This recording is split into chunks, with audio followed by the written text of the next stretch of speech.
siang. Salam sejahtera untuk kita semua. Salam.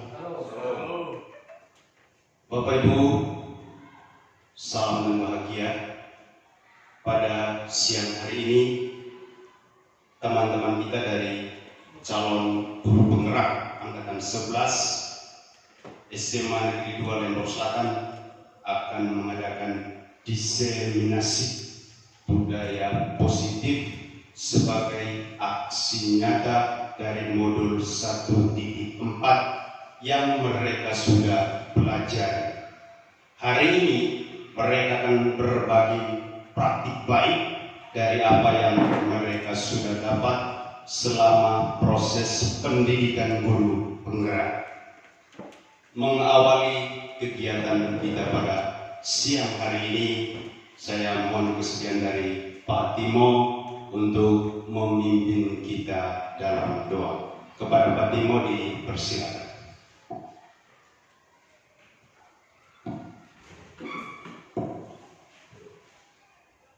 Marilah berdoa. Izinkan saya memimpin doa ini secara katolik dalam nama Bapa dan Putra dan Roh Kudus.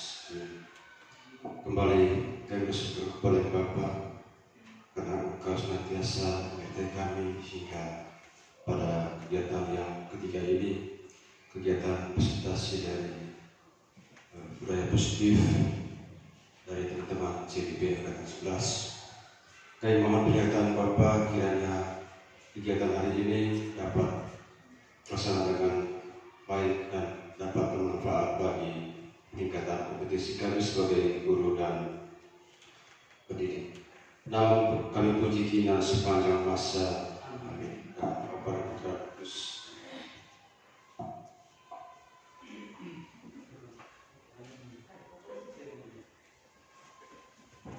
Baik, terima kasih kepada Pak Timo.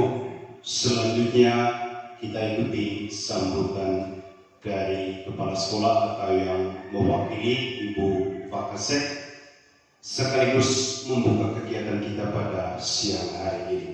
Kepada Ibu dipersilakan.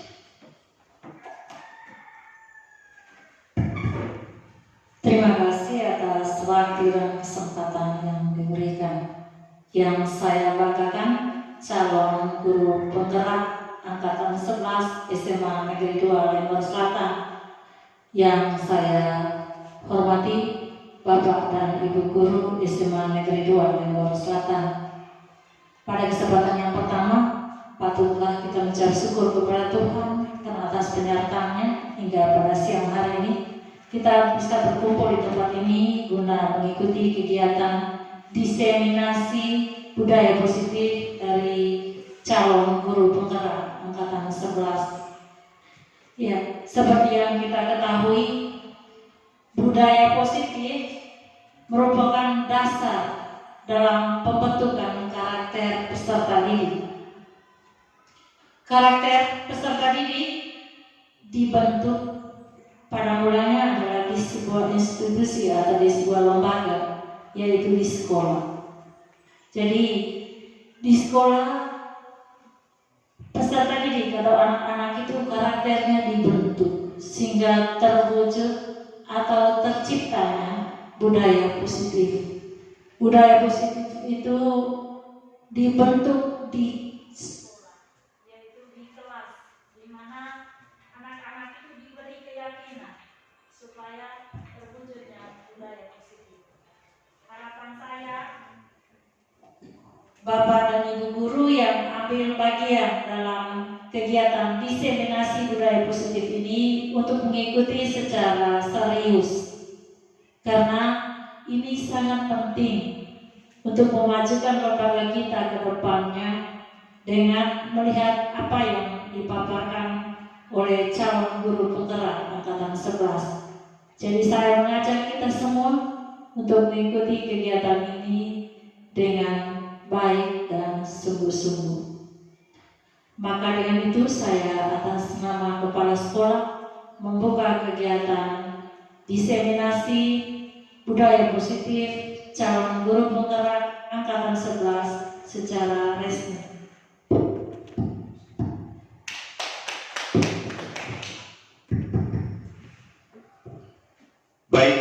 terima kasih kepada Ibu Wakasek yang telah memberikan sambutan sekaligus membuka kegiatan ini dengan resmi. Sekali lagi kita beri aplaus untuk Ibu Wakasek. Yang berikut kita masuk pada sesi inti kegiatan kita pada siang hari ini, pemaparan materi dari calon guru penggerak angkatan 11 kepada Bapak Paulus Ngampa Eskom. Dipersilakan.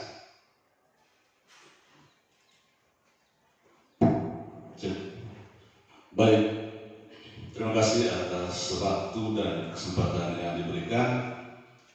Yang pertama, patut kita menyampaikan puji dan syukur kehadirat Tuhan karena atas berkat dan anugerahnya sehingga kita bisa dapat berkumpul di tempat ini dalam keadaan sehat. Tentunya saya menyampaikan terima kasih kepada pimpinan Lembaga SMA Negeri 2 Selatan walaupun diwakili oleh Ibu Wakil Guru. Kemudian saya menyampaikan terima kasih kepada teman-teman yang ikut mengambil bagian pada pemaparan diseminasi kami yang berkaitan dengan modul aksi nyata 1.4 yaitu berkaitan dengan budaya positif. Baik, untuk tidak memperpanjang kata saya, mungkin Ibu Bakar ada kegiatan lain? Ya baik Bu, terima kasih. Kami persilakan. Baik teman-teman, jadi sekilas kami ini adalah angkatan 11 utusan dari sekolah sini.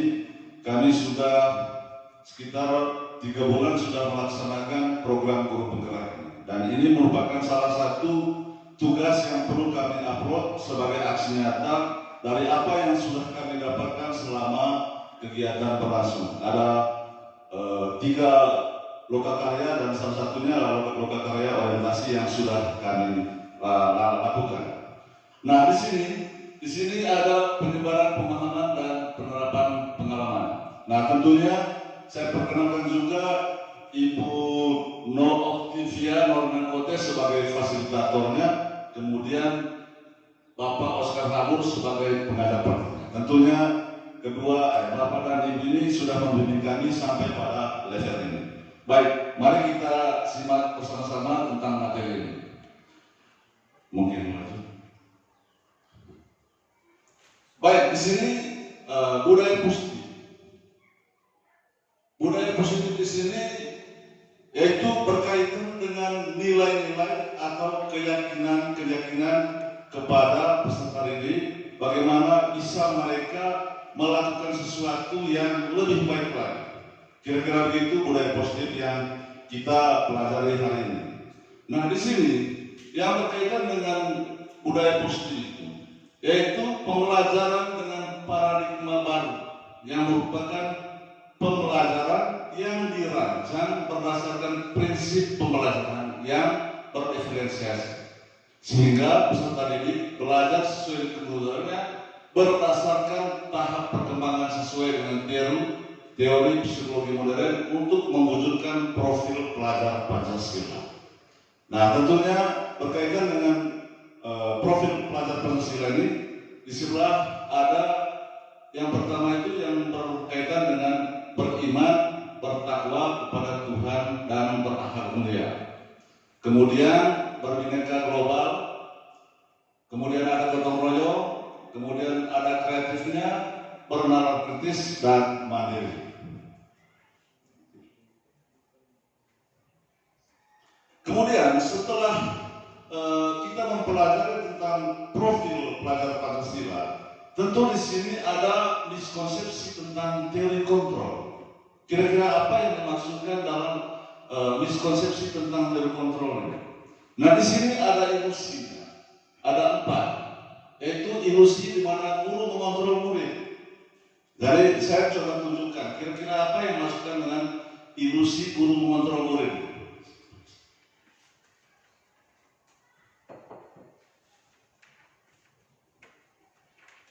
Nah, di sini kita lihat berdasarkan teori dari Dr. William Lesser, seorang psikiater dan pendidik, di mana telah meruntuhkan beberapa ilusi yang melingkup makna sebenarnya dari kontrol dalam teori yang dikenal sebagai choice theory.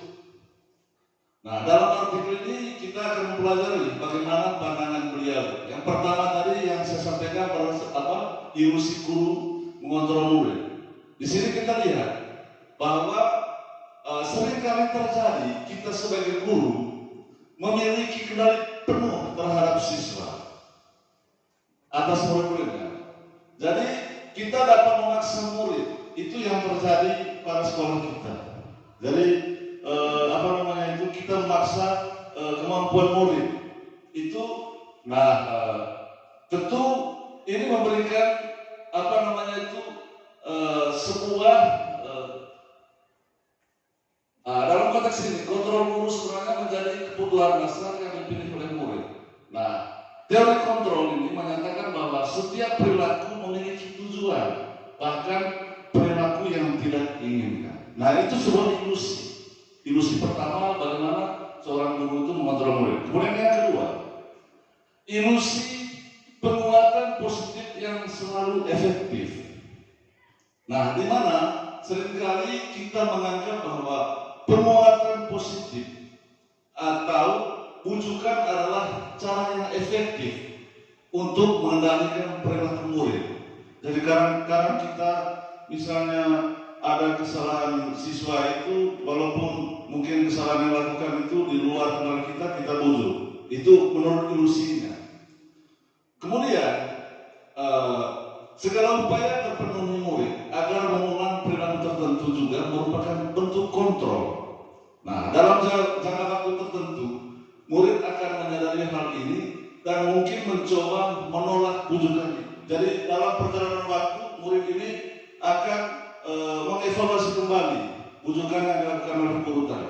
Nah, ini ilusi penguatan positif yang selalu efektif. Kemudian yang ketiga, ilusi kritik dan rasa bersalah membuat karakter. Nah, pendekatan kritik dan upaya untuk membuat seseorang merasa bersalah juga sering digunakan dalam upaya mengontrol perilaku murid. Begitu. Dan yang keempat adalah ilusi hak orang dewasa untuk memaksa. Jadi kadang-kadang di kelas atau di sekolah ini tingkatan dewasa itu lebih banyak dominan. Nah, itu yang dimaksudkan dalam ilusi hak orang dewasa. Dia memaksa orang yang di bawah. Jadi ketika dia misalnya berada di atas, jadi dia semena-mena untuk menekan orang yang di bawah. Itu sebuah ilusi. Nah, kita kembali ke slide. Itu sebuah tadi mikonsepsi tentang perilaku teori kontrol. Mungkin lanjut. Nah, kemudian bagaimana mengubah paradigma stimulus respon dari pendekatan stimulus respon kepada teori kontrol. Misalnya kita lihat sebelahnya ada stimulus respon, di mana realitas atau kebutuhan itu kita sama, namun di teori kontrolnya berbeda, yaitu realitas kebutuhan kita itu berbeda. Kemudian yang kedua, semua orang melihat hal yang sama. Namun dalam teori kontrolnya, setiap orang itu memiliki gambaran berbeda. Jadi kadang-kadang mungkin di antara kita itu menganggap kita ini sama, tanpa melihat kira-kira bagaimana dampak atau efek dari teman sebelah. Itu kira-kira teori kontrolnya. Kemudian di sebelah kita mencoba mengubah orang agar berpandangan sama dengan kita. Jadi memaksa ada pendapat satu orang itu dipaksakan untuk semua kita ini harus mengamini pendapat yang itu. Nah, berdasarkan teori kontrolnya, kita berusaha memahami pandangan orang lain tentang dunia. Jadi tidak bisa kita harus mengiyakan. Kemudian yang berikut, perilaku buruk dilihat sebagai suatu kesalahan. Nah, tentu dalam teori kontrolnya, semua perilaku itu memiliki tujuan. Pelajaran dari kesalahan itu akan ada perubahan. Kira-kira begitu maksudnya. Kemudian yang berikut, orang lain bisa mengontrol saya. Namun dalam teori kontrolnya, hanya Anda yang bisa mengontrol diri sendiri. Jadi kita tidak bisa memberikan waktu kepada Allah untuk bisa mengoreksi kita tanpa ada perubahan atau niat dalam diri kita. Kemudian yang berikut, pemaksaan ada pada saat rujukan gagal. Misalnya begini, ada kesalahan para siswa atau teman kita ketika kita melakukan rujukan rayuan untuk menyetujui apa yang kita lakukan, namun itu gagal. Dari menurut teori kontrolnya, tentu ada kolaborasi dan konsensus untuk menciptakan pilihan-pilihan baru. Kemudian yang terakhir, model berpikir menang atau kalah. Nah, kalau dalam teori kontrolnya, model berpikir menang-menang. Jadi kalau bahasa Inggrisnya Pak Jo itu win-win solution. Dari menang-menang, ya kalah-kalah. Tidak bisa dia bilang menang atau kalah. Namun dalam teori kontrolnya harus win-win, menang-menang. Gitu. Nah, lanjut ke disiplin positif. Nah, yang dimaksudkan dengan disiplin positif di sini yaitu tentunya yang berkaitan dengan belajar. Bagaimana disiplin itu mengacu pada diri kita sendiri yang memiliki tanggung jawab terhadap apa yang dilakukannya berdasarkan nilai-nilai yang diyakini. Itu yang masukkan dengan disiplin positif. Jadi intinya adalah kata disiplin itu yang berarti belajar. Kemudian disiplin positif merupakan salah satu cara penerapan disiplin yang bertujuan untuk menumbuhkan kesadaran serta memperdayakan peserta didik tanpa imbalan penghargaan, reward atau ancaman dan hukuman. Jadi ketika kita memberikan sesuatu kepada siswa, tidak harus dipaksa atau tidak harus kita memberikan sesuatu imbalan sehingga siswa nanti terbiasa dengan imbalan itu, sehingga tidak ada motivasi atau peningkatan belajar pada diri. Itu mungkin yang dimaksudkan. Kemudian mungkin untuk membentuk disiplin siswa itu kita harus bernada keras, memberi hukuman. Ya. Kemudian dari sebagai pendidik, tujuan kita adalah menciptakan peserta didik yang memiliki disiplin diri, sehingga mereka berperilaku mengacu pada nilai-nilai kebajikan universal dan memiliki motivasi intrinsik dalam perubahan perilaku ke arah yang lebih baik. Jadi ini kita sebagai pendidik di sini harus bisa menciptakan agar peserta didik itu mempunyai nilai disiplin yang tinggi. Nah, di sini ada nilai-nilai kebajikannya, nilai yang disepakati bersama, kemudian lepas dari suku bangsa, agama, bahasa maupun latar belakang. Jadi nilai kebajikan itu tanpa kita harus melihat, misalnya ini umurnya sekian, ini umurnya sekian, kemudian ini sukunya dari sana, ini yang dari sini. Itu maksudnya nilai-nilai kebajikan. Jadi di bawah sini ada nilai-nilai kebajikan institusi atau organisasi. Jadi nilai kebajikan institusinya yaitu profil pelajar Pancasila. Jadi institusi misalnya lembaga kita ini, kita menganut profil pelajar Pancasila di mana kita beriman, bertakwa kepada Tuhan Yang Maha Esa dan berakhlak mulia, berkebinekaan global, gotong royong, mandiri, kreatif dan bernarasi. Kemudian dari organisasinya itu ada IBO, Primarias, yaitu beriman juga sama. Kemudian di keterampilan hidupnya atau life skill, yaitu dapat dipercaya, lurus hati, pendengar yang aktif, tidak merendahkan orang lain, dan memberikan yang terbaik dari diri. Nah, kita lanjut kebutuhan dasar manusia. Jadi kebutuhan dasar manusia itu yang disampaikan adalah segala sesuatu yang kita lakukan untuk mendapatkan apa yang kita inginkan. Nah, seluruh tindakan yang kita lakukan memiliki tujuan tertentu dan semua usaha terbaik yang kita lakukan adalah dalam rangka agar kebutuhan dasar kita itu terpenuhi. Jadi tentunya kita ini mempunyai kebutuhan dasar. Tujuannya apa? Nah, tentu jelas di sini, yaitu untuk mendapatkan sesuatu yang kita inginkan. Itu masukkan dengan kebutuhan dasar. Nah, nanti di slide berikutnya kira-kira apa yang menjadi kebutuhan dasar manusia. ini dia, ada 5 kebutuhan dasar manusia. Yang pertama adalah kebutuhan dasar bertahan hidup. Bagaimana kita bisa bertahan hidup? Tentunya kita harus berusaha. Kemudian yang kedua, kebutuhan akan kasih sayang. Tentunya kita harus mendambakan bagaimana orang-orang sekitar bisa mencintai kita. Kemudian kebebasan, kita bisa tidak terikat. Jadi kita punya hak kebebasan. Kemudian yang berikut, kesenangan. Jadi kita punya kesempatan untuk bisa mencari kesenangan atau misalnya mencari apa yang kita inginkan. Kemudian yang berikut, penguasaan. Jadi kita tidak bisa direndahkan. Kita punya ruang untuk bisa memimpin atau sebagai penguasa. Jadi ini 5 kebutuhan dasar manusia.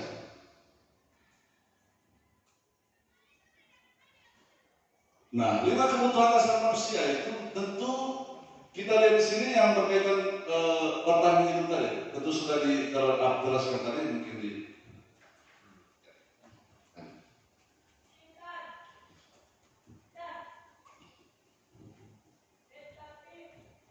Nah, yang berikut berkaitan dengan perilaku manusia. Nah, perilaku manusia itu ada 2. Jadi ada perilaku manusia itu motivasi intrinsik.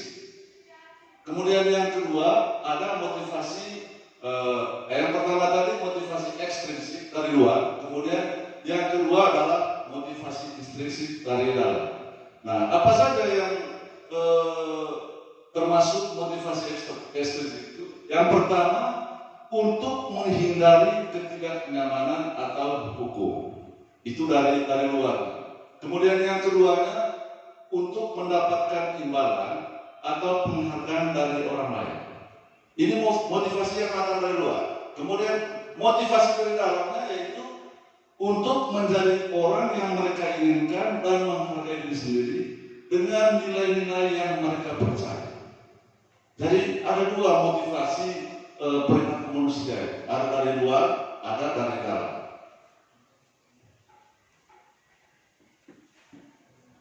Nah, dari perilaku tadi itu, ini ada 3 hukuman solusinya. Yang pertama yang berkaitan dengan hukuman, kemudian ada konsekuensinya. Yang berikut ada restitusi. Nah, apa yang ada dalam hukuman itu? Yang pertama itu tidak terencana. Jadi kadang kita memberikan hukuman kepada siswa itu tidak ada rencana. Jadi datang secara tiba-tiba. Misalnya begini, ada siswa yang terlambat datang sekolah, tanpa kita sadari kita memberikan hukuman. Jadi secara tiba-tiba. Kemudian di situ murid tidak tahu apa yang terjadi, kemudian tidak dilibatkan. Dari hukuman itu tidak ada negosiasi antara kita dengan siswa sebagai guru. Jadi siswa tidak dilibatkan. Kemudian bersifat satu arah. Jadi kita sebagai guru memberikan hukuman positif. Kemudian berikut, jadi berupa hukuman fisik atau psikis. Jadi ada kaitan dari atas tadi itu, jadi tidak terencana dan sampai pada berupa hukuman fisik atau psikis. Nah, di sini tentu adanya konsekuensi. Konsekuensinya yang pertama terencana atau disepakati sesuai dengan peraturan. Jadi mungkin dari situ tadi ada peraturan yang melekat pada sekolah kita. Kemudian yang kedua, murid tetap dibuat tidak nyaman. Dari peraturan itu kadang-kadang mungkin siswa merasa tertekan. Kemudian sikap guru selalu monitor murid. Nah, tentu dari kedua ini ada langkah restitusinya. Yang pertama, proses menciptakan kondisi bagi murid untuk memperbaiki kesalahan. Kemudian proses kolaborasi yang mengajarkan murid untuk mencari solusi. Nah, teman-teman, dari sini restitusi ini, jadi ini yang merupakan langkah bagaimana menciptakan murid itu agar merasa nyaman. Kira-kira begitu.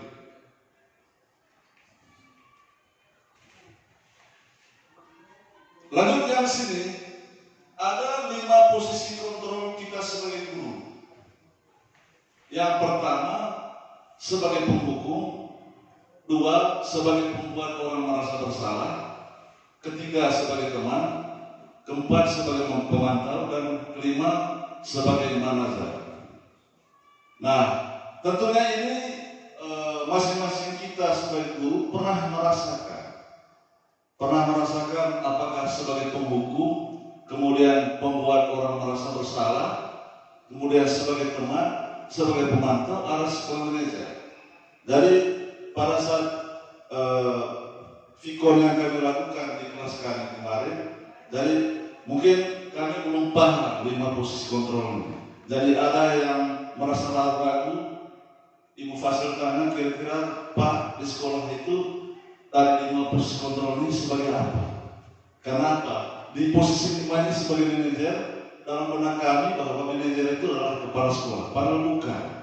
Kemudian sebagai pemantau, jika kami ambil level paling bawah, ya mungkin penghukum atau pembuat orang merasa bersalah. Padahal tidak.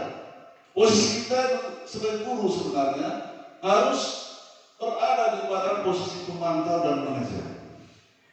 Mungkin nanti di slide berikut bisa dijelaskan. Nah, ini contoh penerapan 5 posisi guru. Bagaimana kita sebagai penghukum? Coba kita lihat. Jadi hormat pada bendera selama sejarah. Kalau siswa datang sekolah, kita posisi guru sebagai guru, inilah yang kita lakukan. Hormat pada bendera selama sejarah. Bayangkan. Kemudian sebagai pembuat merasa bersalah, jadi dia katakan berapa kali Bapak harus memberitahu kamu selalu saja mengecewakan Bapak. Jadi memang di sini kita merasa bersalah. Mungkin kita salah didik ataukah salah apa, jadi kita di sini membuat sebagai merasa bersalah di sebelah. Kemudian yang berikut di sini sebagai teman, dia katakan, ayo dong ikuti aturan sekolah. Tolong bantu Bapak yang sekarang ini. Ya sudah, tidak apa-apa, lain kali jangan sampai berbuat seperti ini lagi. Jadi ini kita posisi sebagai teman. Cara menyampaikan kepada siswanya seperti ini. Jadi beda dengan sebagai penghukum, dengan sebagai teman tadi. Nah, bagaimana posisi kita sebagai pemantau? Dia katakan bahwa ya kamu sudah melanggar peraturan sekolah, kamu tahu konsekuensi. Kemudian setelah upacara nanti kamu beli atributnya ke kios terdekat dan jangan diulangi lagi. Ini sifat kita sebagai pemantau. Nah, sebagai manajernya itu dia mengatakan, apakah kamu tahu kesalahan?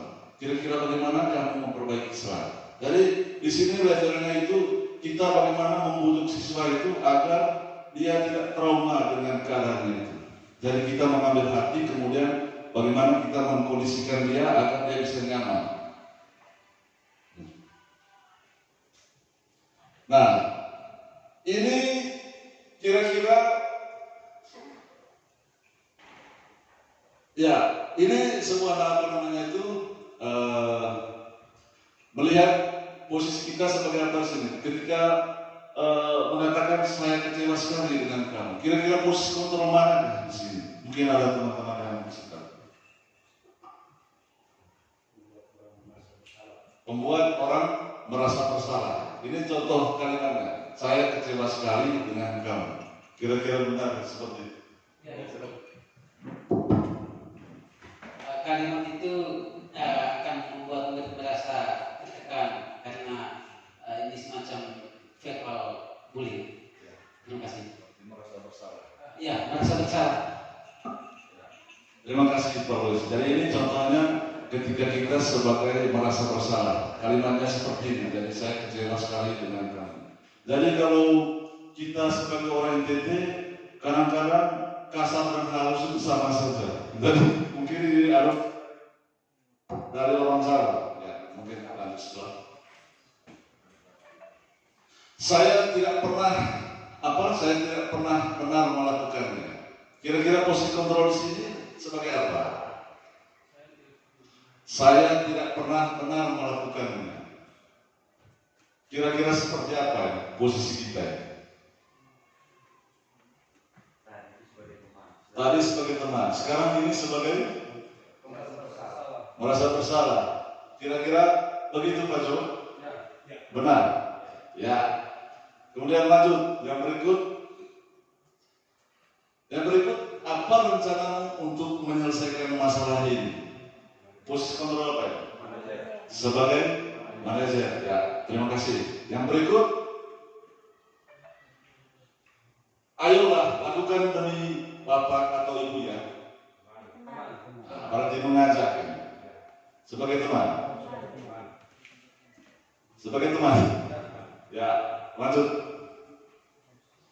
Nah, yang berikut, kamu tidak pernah mendapatkan nilai jika tidak mengerjakan tugas. Dari sedikit keras. Sebagai penghukum. Ya, terima kasih teman-teman. Nah, kita lanjut masuk ke keyakinan kelas. Kira-kira keyakinan kelas itu apa ya? Jadi mengapa keyakinan kelas dan mengapa bukan peraturan kelas? Mungkin ada yang bisa membedakan itu. Ya, silakan.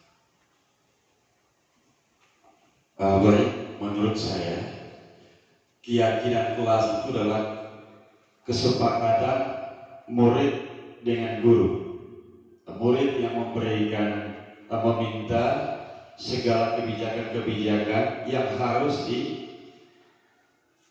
ditaati oleh semua murid yang ada di kelas itu dan disetujui oleh guru atau wali kelas. Sedangkan peraturan kelas, peraturan yang dibuat oleh wali kelas atau guru mata pelajaran. Mungkin seperti itu. Baik, terima kasih. Menurut saya Pak, peraturan itu tertulis di kelas, sedangkan keyakinan itu tidak tertulis, hanya anak-anak saja dan guru yakin supaya kita terapkan aturan secara bersama-sama. Terima kasih. Baik, terima kasih Pak Lois, Pak Jo, Pak. Baik, terima kasih. Menurut saya keyakinan kelas itu adalah kesepakatan yang dibangun antara murid dengan guru dan menjadi dasar untuk proses pembelajaran di dalam kelas. Kemudian peraturan itu sifatnya luas, bisa dibuat oleh kelas, oleh seluruh anggota kelas, dan juga bisa dibuat oleh seluruh warga, dalam hal ini lingkungan pendidikan. Dan yang paling penting menurut saya, keyakinan kelas itu dilihat dari sanksinya itu tidak ada, ya, tidak ada sanksi. Sedangkan untuk peraturan itu sanksinya ada ketika ada siswa yang melanggar peraturan tersebut. Sekian saya kembalikan. Baik, terima kasih Pak Jo.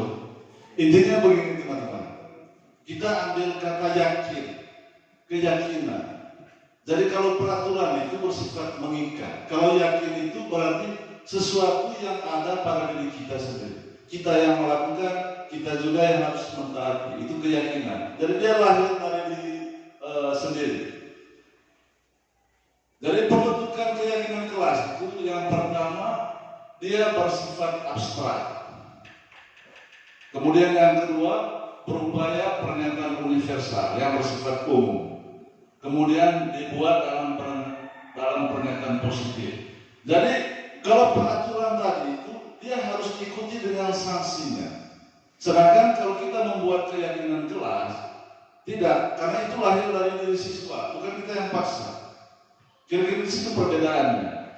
Jadi harus dibuat dalam bentuk kalimat positif. Saya ambil contoh, misalnya peraturan kelas, dia menggunakan bahasa atau ya bahasa negatif. Dilarang membuang sampah pada kelas.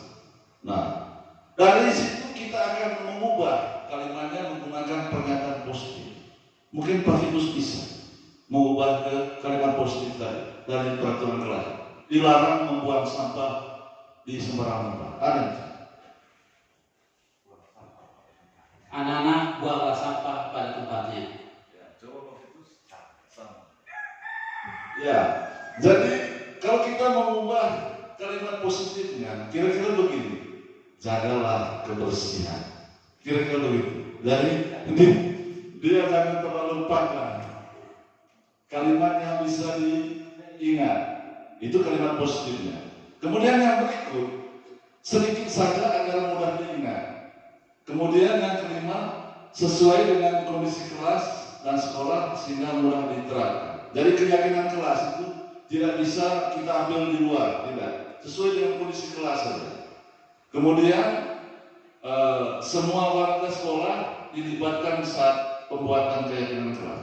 Jadi misalnya dari sekian siswa itu, kita akan tanya keyakinan kelas kita masing-masing. Menurut dia apa?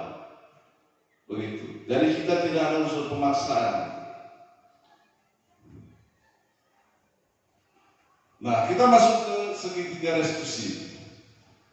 Jadi segitiga restitusi adalah suatu proses dialog yang dijalankan oleh guru agar dapat menghasilkan murid yang mandiri dan bertanggung jawab.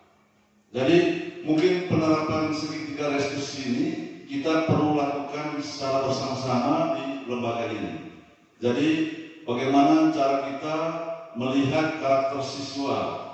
Nah, di sini ada 3. Yang pertama, bagaimana kita menstabilkan identitas. Jadi banyak siswa di sini yang mempunyai latar belakang berbeda. Mungkin orang tuanya broken home, kemudian mungkin ada yang faktor ekonominya, kemudian mungkin ada lingkungannya. Kita harus menstabilkan identitas. Yang kedua, validasi tindakan yang salah. Bagaimana kita mengkaji kira-kira apa persoalannya, begitu. Kemudian yang ketiga, kita menanyakan keyakinan. Kira-kira apa yang dia mau? Ketika dia mengalami seperti itu, apa yang dia mau untuk keluar dari situasi seperti itu? Itu maksudnya. Jadi yang pertama tadi menstabilkan identitas. Kemudian yang kedua, validasi tindakan yang salah. Kita akan melihat kira-kira apa persoalan. Dan yang ketiga itu menanyakan keyakinan. Bagaimana untuk keluar atau mendapatkan solusi. Nah, ini penjelasannya tadi. Menstabilkan identitas itu yaitu berdasarkan prinsip membuat kesalahan adalah bagian dari proses pembelajaran. Nah, di sebelahnya tentu kita sebagai guru harus memberikan semacam motivasi. Coba dilihat kalimatnya itu. Jadi berbuat salah itu wajar. Bagaimana kita bisa menenangkan dirinya. Kemudian ya tidak ada manusia yang sempurna. Tentu semuanya kita ini pernah berbuat salah. Kemudian yang ketiga, ibu dan bapak juga pernah melakukan itu dimaksudkan menstabilkan identitas. Kemudian yang berikut, bapak atau ibu tidak mau mencari siapa yang salah, tetapi mari kita cari solusi. Tidak usah kita harus cari dari masalahnya, begitu. Kemudian yang berikut, validasi tindakan yang salah tadi itu. Jadi berdasarkan prinsip setiap perilaku berupaya memenuhi suatu kebutuhan tertentu. Nah, dengan mengutarakan kalimat seperti ini, kamu pasti punya alasannya mengapa kamu lakukan itu. Kemudian yang kedua, padahal kamu bisa melakukan yang lebih buruk dari ini. Dan yang berikut, kamu patut bangga karena telah melindungi sesuatu yang penting buatmu. Dan yang terakhir, kamu melakukan karena mempertahankan sesuatu yang penting bagimu. Jadi ini adalah validasi tindakan yang salah. Kemudian yang terakhirnya, menanyakan keyakinan, yaitu berdasarkan prinsip teori kontrol bahwa pada dasarnya kita termotivasi secara ekstrinsik. Nah, ini kira-kira apa keyakinan kelas kita? Kita tanya kembali kepada mereka.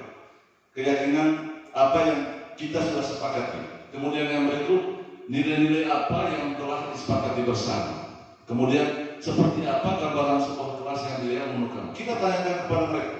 Kemudian berikut, kamu ingin menjadi orang seperti apa? Kira-kira begitu, kita menanyakan keyakinan mereka. Nah, ini contoh penerapan segitiga restitusi. Kemungkinan videonya tidak terlalu bagus. Jadi mungkin pada saat ini saya akan memberikan kesempatan kepada moderator, mungkin ada yang mau diskusikan. Baik, sekali lagi kita beri aplaus untuk materi kita pada siang hari ini. Kita masuk pada sesi diskusi. Mungkin selama ini kita melihat atau pernah mengalami masalah yang dialami oleh siswa kita, mari kita berdiskusi bersama untuk memperdalam materi yang sudah dipaparkan oleh CDP kita siang hari ini. Baik teman-teman, saya beri waktu untuk memberikan pertanyaan, masukan atau hal-hal yang terkait materi yang sudah dipaparkan. Pak Jose, silakan. Ya baik, terima kasih. Assalamualaikum warahmatullahi wabarakatuh. Pak MC luar biasa. Baik, dari teman kita tadi, Pak Paulus selaku guru CDP angkatan 11, pembahasan materinya pada hari ini sangat menarik dan menyenangkan, dan ini juga menjadi salah satu contoh dan panutan untuk kita semua dalam lembaga ini. Tepuk tangan dulu untuk Pak Paulus. Ya, satu yang paling menarik ketika saya amati apa yang penjelasan secara detail oleh Bapak Paulus tadi tentang sebuah segitiga restitusi. Ya, tentang sebuah restitusi ini memang sangat sensitif. Ya, sangat sensitif karena ini sifatnya kolaborasi antara semua perilaku yang ada. Karena itu langsung saja pertanyaan dari saya Pak Baru. Tadi Pak Baru sempat singgung bahwa di sini ada soal sikap perilaku dari manusia itu sendiri. Pertanyaan saya adalah pendekatan seperti restitusi seperti apa terhadap peserta didik yang sedang mengalami kehilangan motivasi untuk belajar, atau bisa saja sedang mengalami kehilangan motivasi untuk datang sekolah. Tentu hal ini tidak terlepas mengalami suatu masalah baik dari sisi internalnya maupun dari sisi eksternalnya. Tentu Bapak sudah tahu tentang ini, karena saya yakin di penggerak itu sangat luar biasa materinya. Iya, terima kasih Bapak. Baik, pertanyaan yang luar biasa dari Pak Jose. Ini berkaitan dengan segitiga restitusi, bagaimana mengatasi masalah menggunakan penerapan segitiga restitusi berkaitan dengan siswa yang mengalami masalah motivasi belajar. Kira-kira seperti apa penerapan dalam segitiga restitusi? Bapak, dipersilakan. Baik, terima kasih Pak Yos. Pertanyaannya sangat bagus sekali dan ini merupakan mungkin pertanyaan yang bagian dari pengalaman perjalanan selama menjadi guru di sini. Teman-teman, bahwa restitusi itu bisa menyelesaikan semua persoalan, kecuali persoalan mungkin kasus pembunuhan. Mungkin itu tidak bisa melakukan pendekatan restitusi. Itu mungkin secara keseluruhan. Jadi pendekatan restitusi, semua persoalan siswa itu kita bisa melakukan pendekatan restitusi. Nah, satu saja itu yang tidak bisa. Nah, berkaitan dengan siswa ini. Jadi tentu ini langkah-langkahnya. Yang pertama tadi menstabilkan identitas. Jadi bagaimana kita mempelajari atau bisa memahami kira-kira apa persoalan. Tidak harus kita mengambil keputusan sendiri, kita berdialog dengan siswa sendiri. Kemudian validasi tindakannya, bagaimana kita mengambil sikap dari persoalan siswa itu sehingga dia bisa merasa nyaman, kemudian merasa dia adalah bagian daripada kita. Itu yang masukkan dengan pendekatan restitusinya.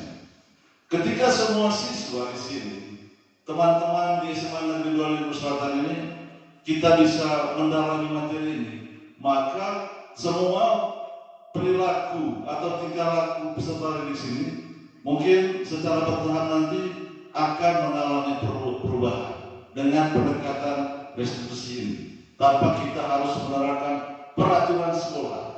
Jadi di sini ada legalitas sebagai kurikulum. Mungkin ini nanti yang kita perlu bahas dan kita perlu rubah berkaitan dengan peraturan sekolah ini.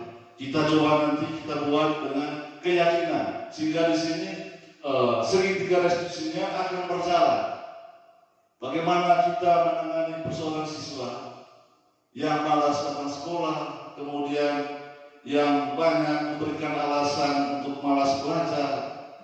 Kemudian di pendekatan segitiga restitusi ini, yang saya katakan tadi bahwa satu saja yang tidak bisa kita buat pengambilan keputusan dengan segitiga, yaitu mungkin pembunuhan. Kalau selain itu bisa.